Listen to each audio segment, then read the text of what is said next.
একটি পরিবার, যে পরিবারের প্রধান উপার্জনকারী ব্যক্তি জুলাই আগস্টের মহাবিপ্লবে জনগণের পক্ষে দাঁড়িয়ে বুক চিতিয়ে বুলেট বরণ করে পৃথিবী থেকে বিদায় নিয়েছেন, এই এক শোক কাটতে না কাটতেই সেই পরিবারে আরেকটি শোকাবহ ঘটনা ঘটে গেল। লামিয়াও পৃথিবী থেকে চলে গেল। এই যে শোকের মাতম একটি পরিবারের মধ্যে, এটি সান্ত্বনা দেওয়ার ভাষা এবং উপযুক্ত শব্দাবলী আমার নেই।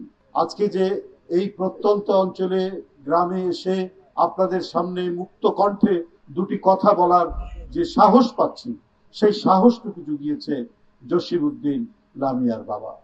যখন লামিয়ার উপর অত্যাচার এবং নির্যাতনের যে হুমকি আসছিল, সে যে বিচার চাচ্ছিল, সেই সময় বিচারের প্রক্রিয়াটি নিশ্চিত হলে সে হয়তো আজকে পৃথিবী থেকে বিদায় নিত না।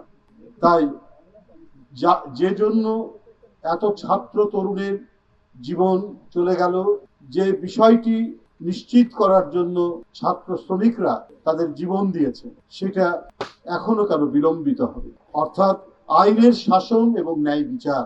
একজন মানুষ ভুক্তভোগী হলে, একজন মানুষ সমাজে কারো দ্বারা উৎপীড়িত হলে, নির্যাতিত হলে, সে যদি বিচার প্রার্থী হয়, সেই বিচারের প্রক্রিয়া কেন বিলম্বিত হবে?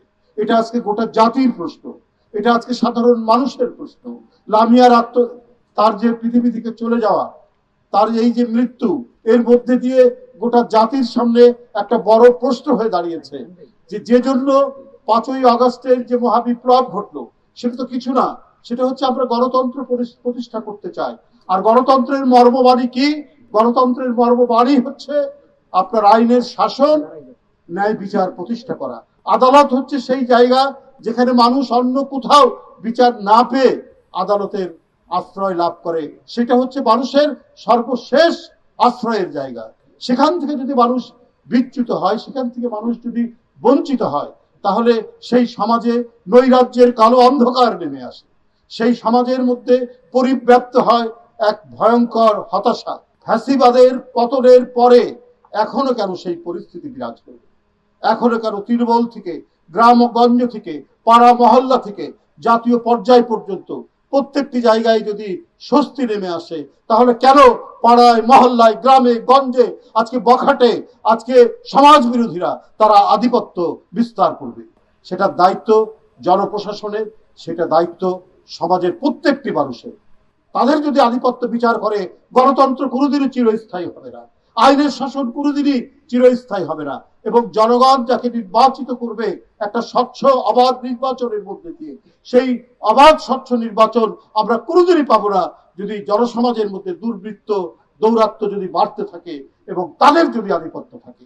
প্রত্যেকটি মানুষ, প্রতিটি মেয়ে, প্রতিটি বাড়ির কন্যা যারা স্কুলে যায়, কলেজে যায়, এবং যারা যেভাবেই বিচরণ করুক না কেন, প্রত্যেকের নিরাপত্তা নিশ্চিত করবে যে সমাজ, যে রাষ্ট্র, সেটাই হচ্ছে আদর্শ গণতান্ত্রিক রাষ্ট্র।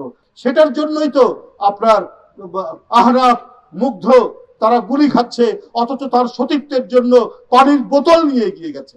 আজকে 8 মাস পেরিয়ে গেল, আমরা সেই স্বপ্ন, সেই শহীদদের স্বপ্ন বাস্তবায়ন করার জন্য আমরা উন্মুখ হয়ে আছি।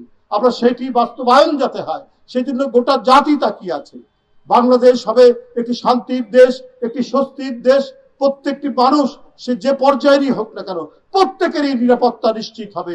কেউ যেন কারো দ্বারা, শক্তিশালী মানুষ, অর্থবিত্তের মানুষ, যারা প্রভুত্বকামী, তাদের দ্বারা যেন সাধারণ নিরীহ গরিব মানুষ যাতে কোনোভাবেই আজকে লাঞ্ছিত হতে না পারে, নিরাপত্তাহীনতার মধ্যে ভুগতে না পারে, সেইটাই তো আমাদেরকে দেখা উচিত 5ই আগস্টের পর।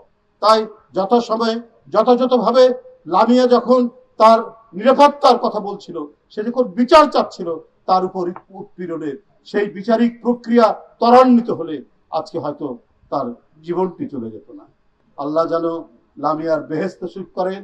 আল্লাহ যেন তার বাবা জসিমের, আমরা আত্মার মাগফিরাত কামনা করছি, এবং আল্লাহ যেন তাদের বেহেশত নসিব করেন এবং কবরে যেন তাদের শান্তি লাভ হয়, এই প্রার্থনা করে, এই মুনাজাত করে আমি আপনাদের কাছ থেকে বিদায় নিচ্ছি। ধন্যবাদ সবাই।